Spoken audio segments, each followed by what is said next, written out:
Both Colorado senators are working on a deal to protect the nearly 800,000 Dreamers brought to this country as children. Democrat Michael Bennet and Republican Cory Gardner are among the 6 senators trying to hammer out an agreement. Of course, the main sticking point is the wall. The president says he won't do a DACA deal without a wall, and Republican senators are searching for a solution to make the president happy without losing Democratic support. It depends on how you define wall. But the president promised his supporters that he was going to build that wall. Well, that wall, it doesn't have to be 2,000 miles of solid wall. It's a wall system with technology and manpower and barriers.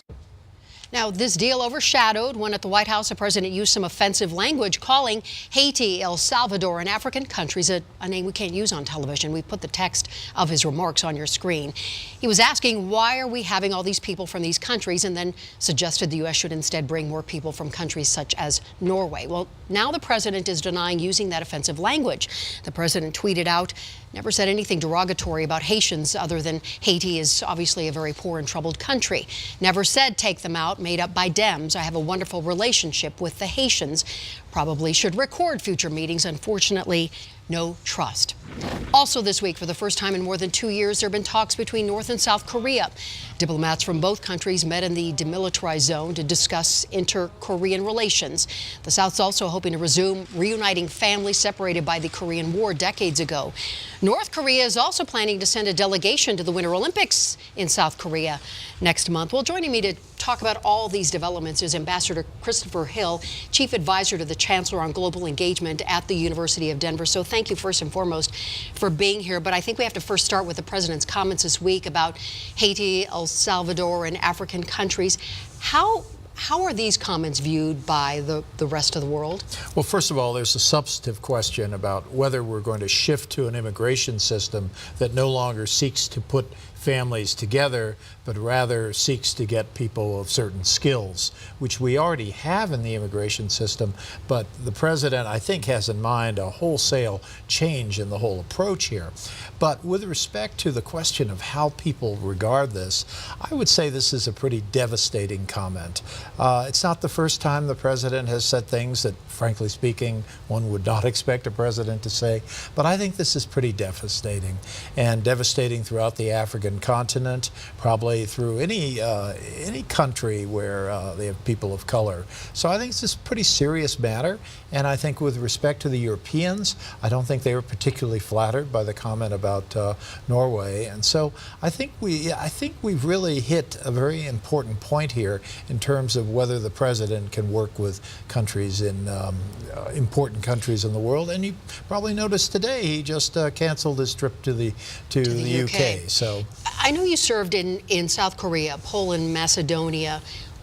For our state workers out there, State Department workers out there, how does this put them in a compromising position? This absolutely puts everyone in a very tough position. There's not a lot of explaining that can be done. Now, of course, there are a couple of people in the meeting who said, well, we don't remember that he said these things.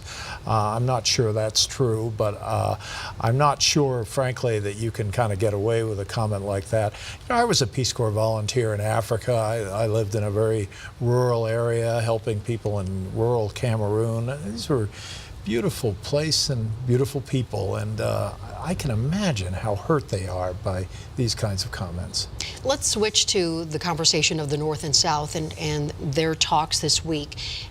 Is that an encouraging sign?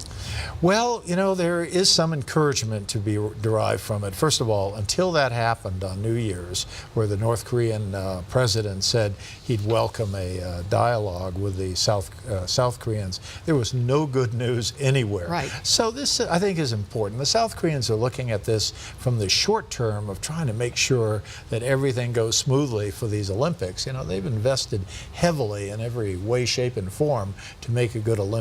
So I think this is very important. But I think people need to understand that these North-South talks, which have happened in the past, albeit not in the last two years, do not include the issue of nuclear weapons or, frankly, the issue of broader security issues. So we have a very serious problem in Korea that is not being changed by this. But, frankly, we'll take this ray of light as it's happening.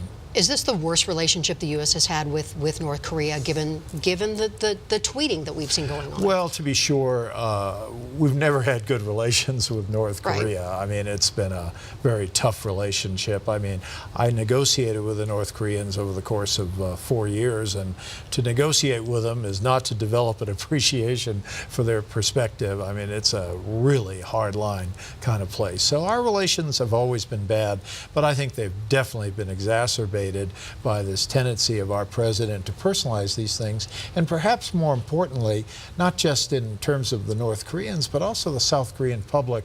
They're the ones who live under the shadow of this North Korean threat, and they don't really appreciate our president talking about button size and these kinds of things. They just don't feel he's taking their well-being seriously. So with less than a minute then, what do you see happening going forward between the U.S. and the North? Well, I think it's encouraging that we'll probably get through the Olympics, and probably there'll be some kind of North Korean team there.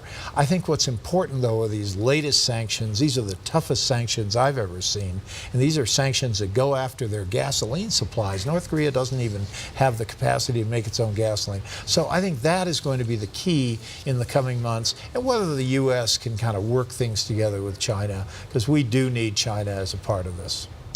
Ongoing talks, as always. Ambassador Christopher Hill, thank you so much for being here. Thank you. Appreciate your insight.